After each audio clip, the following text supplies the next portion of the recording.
예수님이 예루살렘에 올라가셨습니다.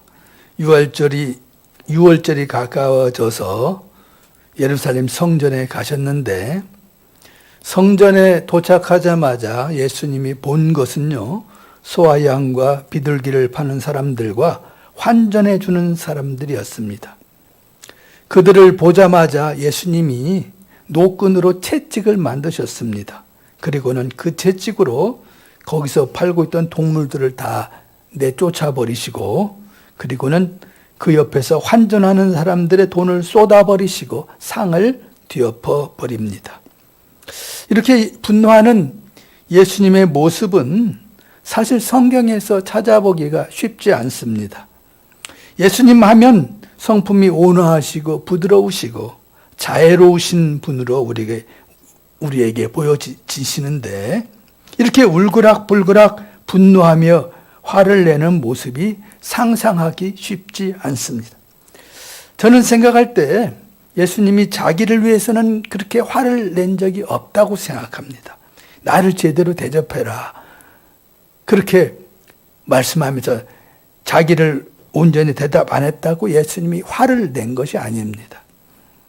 그런데 예수님은 이 하나님의 일을 위해서는 화를 내셨다고 하는 것입니다. 이것을 우리가 말할 수 있기를 거룩한 분노, 의로운 분노라고 이렇게 말할 수 있다고 생각합니다. 거룩한 일을 위해서는 화를 내시는 예수님의 모습이죠. 이 모습을 보면서 우리는 자기 문제로 자기 감정이 상해서 분노하지는 말되 하나님의 일을 위해서는 의로운 분노를 해야 한다는 그런 사실을 깨닫게 됩니다. 당시의 성전에서는 짐승을 바치는 희생 제사가 매일매일 끊임없이 이어졌습니다. 본문에 나오는 소, 양, 비둘기들이 그 제물이었습니다. 예루살렘 성전에서 멀리 떨어진 곳에 사는 사람이 제물을 바치기 위해서 자기 집에서부터 성전까지 짐승을 끌고 오는 것은 참 번거로운 일이었을 것입니다. 성전 근처에서 돈으로 짐승을 구입해서 바치는 것이 훨씬 간편했을 것입니다. 그런 재물을 사고 파는 행위 자체가 나쁘다고 할 수는 없습니다. 그러나 문제는 그런 편의를 봐준다는 것이 편의만 봐주는 것이 아니라 장사 속으로 바뀌었다고 하는 것입니다. 그래서 일부 특정 집단이 그 재물을 아주 비싸게 팔면서 장사를 통해서 폭리를 취득했습니다. 대제사장 가문과 계약을 맺은 상인들이 특혜를 받아서 성전에서 그런 제물용 짐승을 팔게 되었던 거죠. 이렇게 거기서 성전에서 장사하는 일이 수익 사업으로 변질되자 나중에는 제사를 드리는 사람이 직접 가져온 짐승들이 있을 수도 있는데, 그런 짐승에 대해서는 이런저런 핑계를 대면서 흠이 있다고 제물로 받아주지도 않았습니다. 그러자 결국 모든 사람들이 울며 겨자 먹기로 성전 상인들의 짐승을 살 수밖에 없었습니다. 오히려 그들이 파는 짐승은 흠이 있다 하더라도 제사장들이 다 받아주었습니다. 그러니 당연히 이 장사를 하는 사람들은 큰 폭리를 취하게 된 것이죠. 마태복음에 있는 이 동일한 사건에 대한 보고를 보면은 이런 예루살렘 성전을 강도들의 소굴이 되었다, 이렇게 표현하고 있습니다. 요즘 말로 한다면 저들이 아주 날강도들이 되었다, 그런 표현일 것 같아요. 아주 부패한 모습의 이 성전 앞이, 성전 뜰이 이렇게 된 것을 보게 되는 것입니다. 또한 성전에는 외국에서 오는 사람들이 많이 있었습니다. 6월절이 되면 외국에 있던 사람들이 제사에 참여하기 위해서 이 예루살렘 성전에 옵니다. 이 외국에 있던 사람들은 돈을 가지고 오는데 자기 나라 돈을 가지고 와요. 그래서 거기서 돈을 환전해가지고 그것으로 재물을 사게 되는 것입니다. 그러니까 그곳에는 환전상들이 있었는데 이 환전상들 역시 비슷한 방법으로 폭리를 취했다고 하는 거예요. 그런 상황에서 예수님은 노끈으로 채찍을 만들어서는 짐승들에게 막 휘둘러가지고 짐승들을 다 쫓아버리시고 환전상의 상을 뒤엎었다고 하는 것입니다. 그러면서 예수님이 말씀하셨습니다. 내 아버지의 집을 장사하는 집으로 만들지 마라. 이렇게 말씀하셨어요. 내 아버지의 집을 장사하는 집으로 만들지 말아라. 그렇게 말씀하셨어요. 이 동일한 사건에 대해서 마가복음 11장 17절에 보면 예수님이 말씀하시기를 내 집은 만민이 기도하는 집이다. 장사하는 집이 아니라고 하는 것이죠. 기도하는 집이다. 만민이 기도하는 집이다. 이 말씀은 이사야 56장 7절을 인용한 말씀입니다. 성전은 만민이 기도하는 집이다. 거기서 누군가가 이익을 막 취득하는 그런 곳이 아니라고 하는 것이죠. 만민이라고 하는 말은 모든 사람을 말하는 것입니다. 여자든 남자든 이방인이든 유대인이든 죄인이든 의인이든 모든 사람이 와서 기도하고 모든 사람이 제사를 드리고 하나님의 은혜를 받는다고 하는 것이죠. 솔로몬이 처음에 성전을 짓고는 열왕기상 8장 41절에 보면 이방인도 이곳에서 와서 기도를 할 수 있다고 했습니다. 그러니까 성전은 차별이 없고 제한이 없고 그 누구도 죄인이든 의인이든 누구나 나오는 곳인 거죠. 그런데 그것이 지금 아주 부패와 탐욕의 온상이 되었다고 하는 것입니다. 그걸 예수님이 가슴 아파하시면서 뒤엎은 거예요. 여기는 만민이 하나님을 만나는 곳인데 이렇게 되었다고 탄식하면서 뒤엎은 거예요. 이 거룩한 성전이 이렇게 타락된 것입니다. 참으로 안타까운 모습입니다. 성전은 이렇게 타락되면 안 된다는 거예요. 성전은 거룩해야 한다는 거예요. 거룩한 장소여야 된다는 거예요. 16세기 종교개혁 때 보면요, 로마 가톨릭 교회는 로마에 성 베드로 성당을 짓기로 합니다. 그리고는 그 엄청난 재원을 만들기 위해서 면죄부를 팔기로 해요. 면죄부라고 하는 것은 뭐냐면 돈을 받고는 당신의 죄가 면해졌다고 하는 증명서예요. 그 증명서를 돈 주고 파는 거예요. 이미 과거부터 면죄부는 있었습니다.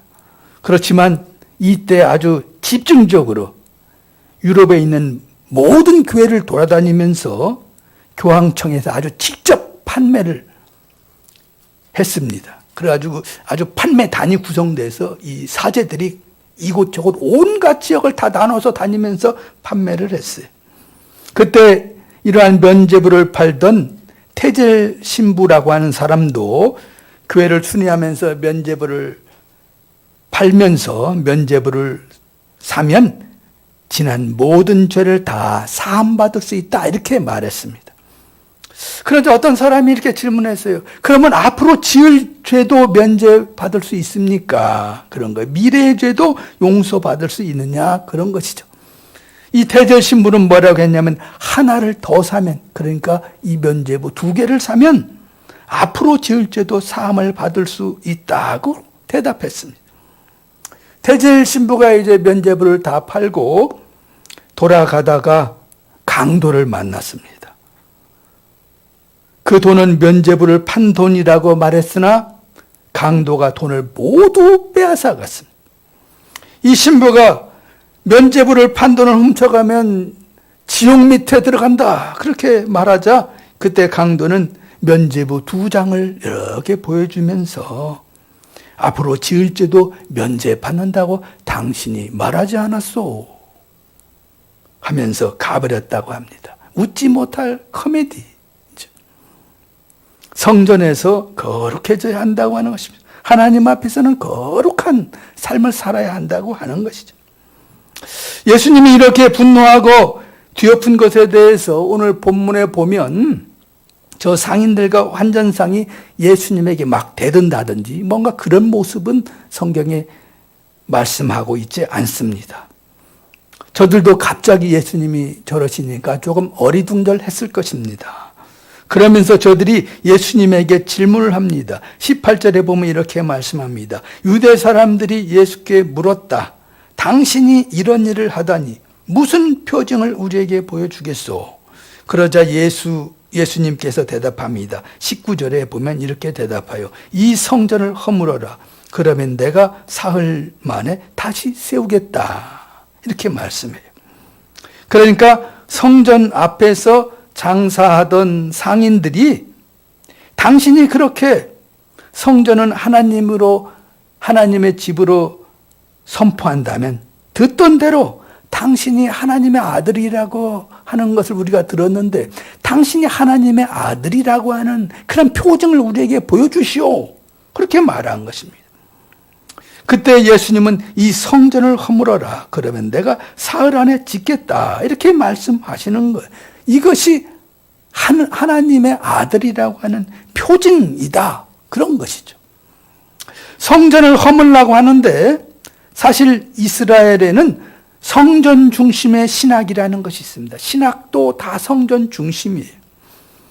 성전은 저들의 삶에서 아주 특별하고 가장 중요합니다. 성전 중심의 사회이고 성전 중심으로 모든 정치가 돌아가고 역사가 해석되고 성전 중심이었습니다. 저 북이스라엘, 저들이 남유다와 북이스라엘로 되어 있을 때 저 북이스라엘은 성전이 없고 그곳에는 산당이 있어요. 산당, 산에 있는 조그마한 예배당 같은 거, 제사 보내지는 그런 곳이죠. 산당이 있었는데 남유다에 있는 이 예루살렘 성전에서만 성전을 중심으로 모든 제의가 실행되면서 저 산당을 다 부숴버리게 됩니다. 그리고는 거기서 제사를 못 지내게. 북이스라엘 사람들도 그러니까 자신들의 땅에는 성전이 없었기 때문에 불편하게도 남유다에 있는 이 예루살렘 성전으로 와야 했어요. 율법에 따르면 1년에 3번 정도를 와야 했습니다. 이 예루살렘 성전 중심으로 민족 공동체가 운영되고 있었고 모든 것이 이 성전 중심으로 되고 있었어요. 이 성전 중심의 사회에서 성전을 허문다고 하는 것은 감히 생각조차 할 수 없는 일입니다. 헛말로도 그런 말을 하면 안 돼요. 성전이 허물어진다 그 말을 하면 안 돼요. 그것은 하나님을 모독하고 이스라엘 사회를 붕괴시키려는 대단히 도발적인 표현으로 받아들일 수가 있는 것입니다. 그러니까 예수님이 성전을 허물어라 한 그 말씀을 듣고는 예수님의 이 말씀을 듣고는 상인들이 아주 불쾌했을 것이라고 생각합니다. 그래야 아주 불쾌하게 말하는데 20절을 봉독하면 이렇습니다. 그러자 유대 사람들이 말하였다. 이 성전을 짓는데 46해나 걸렸는데 이것을 사흘 만에 세우겠다고요. 이렇게 말을 해요. 여기서 46년이나 걸려서 이 성전이 완공되었다고 하는 말은요. 성전은 최초에는 솔로몬이 성전을 건축하잖아요.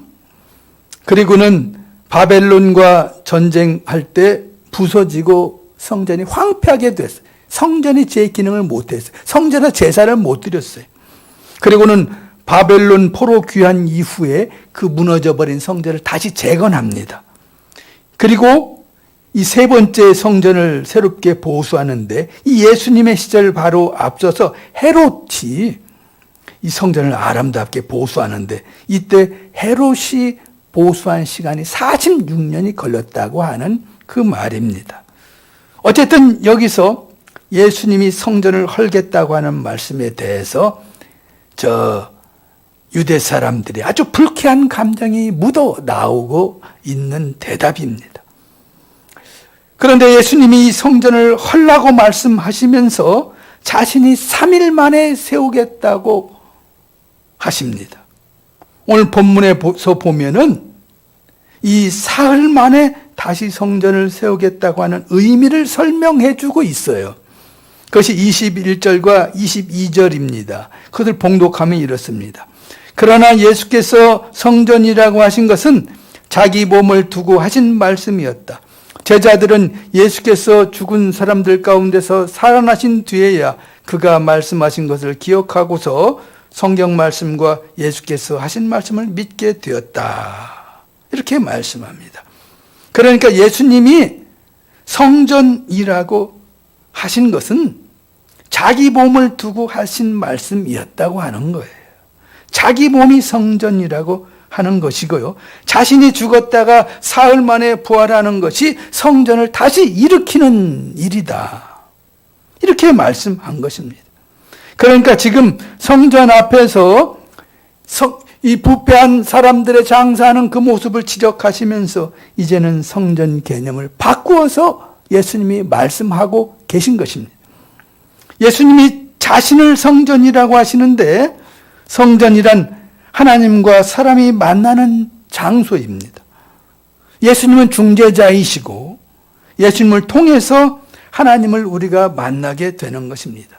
예수님은 자신을 길이요 진리요 생명이라고 하시면서 자신을 통하지 않고는 아무도 하나님을 만날 수 없다고 그렇게 말씀하셨습니다. 예수님은 하늘과 땅을 연결시키는 저 야곱의 사닥다리와 같은 그런 존재라고나 할까요? 어쨌든 우리는 예수님을 통해서만 하나님을 볼 수 있기 때문에 여기서 예수님이 성전이라고 말씀하시는 것입니다. 예수님은 십자가에서 돌아가실 때 보면요, 그때 성전에서 성소와 지성소 사이에 있던 휘장이 있었잖아요. 그 휘장이 위에서부터 아래로 쫙 찢어졌잖아요. 그 말이 무엇이냐면 누구든지 이제는 예수님을 통해서 하나님을 만난다. 그전에는 지성소에 있는 하나님을 사람들이 만날 수가 없었어요. 그래서 제사장만 지성소에 들어가서 하나님께 기도를 다 아뢰는 것인데, 그러면서 그곳에 이제 하나님이 계시다고 생각한 것인데, 하나님을 만나는 그 장소가 다 예수의 십자가를 통해서 열려지면서 예수는 예수님을 통해서 하나님 앞에 나아갈 길이 열렸다고 하는 것입니다. 하나님을 만나는 곳, 바로 예수님이시라고 하는 것이죠. 예수님이 성전이라고 하는 것입니다. 우리는 예수님을 만나서 하나님의 위로를 받고 하나님의 사랑을 경험합니다. 보이지 않는 하나님의 사랑을 예수님을 통해서 우리가 보는 거예요. 그런 면에서 우리는 예수님을 거룩한 성전으로 인정하고 예수님의 삶과 말씀 속에서 하나님의 뜻을 깨닫고 그렇게 살아야 할 줄로 믿습니다.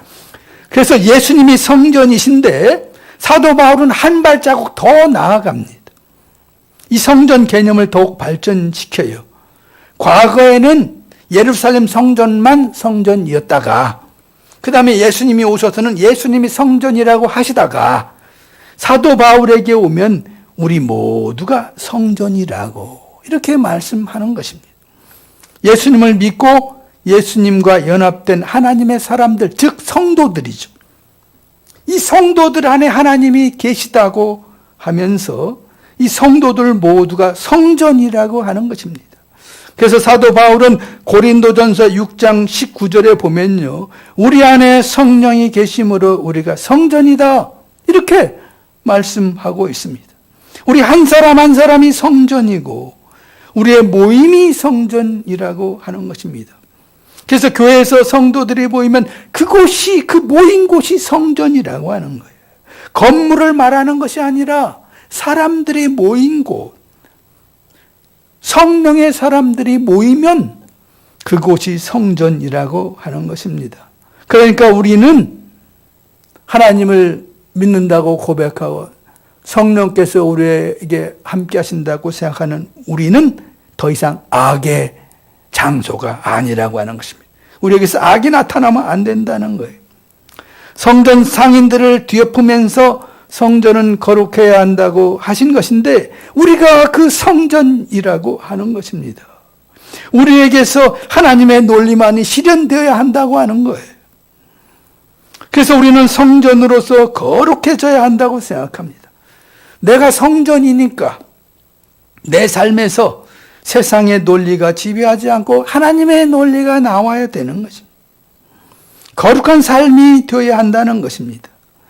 우리가 고귀한 존재라고 하는 하나님의 성별받고 하나님의 성전으로서 어떤 자부심 속에서 고귀한 삶을 살아가야 한다고 하는 것입니다. 그러니까 내가 깨끗하고 내가 바르고 내가 거룩하고 내가 더 아름다워져야 되는 것입니다. 내가 성전이니까요. 성전은 부패한 곳이 아니라 거룩한 곳이니까요. 우리가 진흙탕에서 허우적거리듯이 그렇게 삶을 살면 안 된다고 하는 것입니다. 우리가 성전이라고 하는 자부심을 가지고 살아가야 하는 것입니다.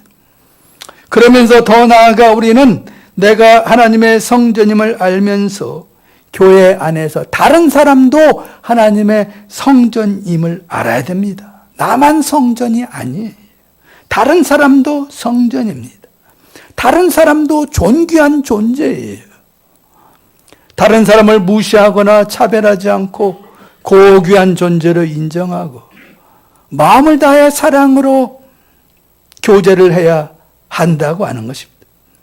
그러면 참으로 아름다운 성전으로 우리가 살게 될 것이고 우리 모두가 존귀하게 여김을 받으면서 하나님 나라를 이루면서 살아가게 될 것입니다. 그런 우리가 함께 거룩한 성전을 지어가는 것. 사도 바울은 에베소에서 우리가 함께 거룩한 성전을 지어간다고 말하고 있어요. 그렇게 우리는 각자가 아름다운 존재이고 자부심 가진 존재, 함께 모였을 때 서로 존중하면서 아름다운 성전을 지어가는 것입니다. 우리가 성전이에요.